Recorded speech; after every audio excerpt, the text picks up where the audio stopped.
首先，幻想水浒传最初由村山吉隆在1995年以中国古典名著《水浒传》为框架进行设计，科乐美公司开发。游戏剧情在西方奇幻背景下对经典文学情节进行了重构。后来，幻想《水浒传3》的开发过程中，村山吉隆与科乐美公司的理念不合而离开，使得后续作品饱受差评，因此 IP 被永久雪藏起来。直到2020年，村山吉隆以众筹的方式来继续延续这个 IP。目前推出的《百英雄传》是村山吉隆在他生命的最后阶段创作的。本次评测将介绍目前在任天堂 Switch 上所面临的问题。本视频由游戏圈探索全程赞助播出。セイ、君の目指すものは知っている。でも、やらなきゃいけないことができたんだ。終わりだノア。《百英雄传》的剧情讲述在中世纪奇幻背景下，主角诺瓦是小国同盟方的一员。作为小村的代理警卫队长，他与周围的人产生了奇妙的羁绊，并成为了反抗帝国的义军首领。玩家需要在游戏中斡旋于各势力之间，争取更多盟友，共同对抗帝国的侵略。游戏中的世界各地景致各异，玩家可以感受到不同的境遇，体验经典的 JRPG 王道旅途。然而，游戏的支线任务设计存在问题，缺乏指引系统和任务记录，玩家常常需要凭记忆力自行寻找任务目标，这给游戏体验带来了一些不便。《百英雄传》的回合制战斗系统也与幻想水浒传相似，玩家需要在每回合指挥6名队友依次行动。游戏的策略性较高，需要集中火力消灭敌方远程单位，同时重视防御和闪避。玩家可以利用地形要素进行战术反击。游戏视觉方面，采用了 2.5D 风格，将像素化的角色和怪物与立体的城镇和广阔地牢背景形成了对比。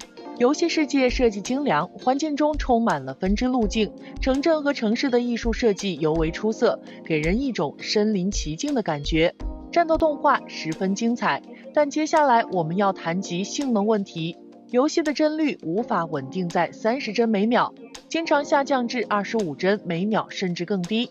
世界地图的帧率甚至降至了14帧每秒，这导致游戏体验受到了影响。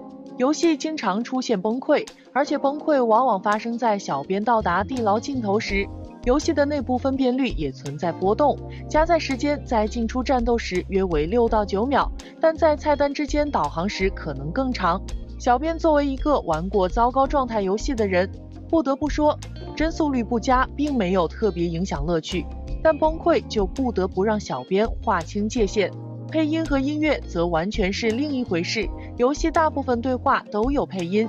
如果小编没记错的话，配乐是由2位独立且非常有才华的作曲家制作的，其中一位曾在《荒野之息》系列上工作，另一位则曾参与制作《星之海洋》《黄金太阳》甚至《黑暗之魂》的音乐。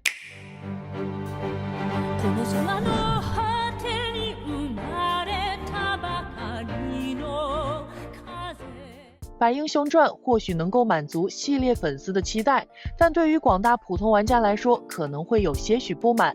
游戏的剧本质量很高，群像剧情独树一帜，但支线任务引导不足，会影响游戏体验。此外，游戏的优化问题和汉化状况也存在一定程度的错误。优点是游戏拥有约120个角色，采用经典的日式角色扮演游戏玩法，包括回合制战斗和自动战斗系统。美术风格独特，游戏节奏较慢，挑战性较高，具有一定的复古味道。因此，小编给出7分评级。目前 NS 版玩家请谨慎购入。如果希望收到更多评测报告，请点赞并订阅本频道，关注游戏圈探索，带来更多精彩。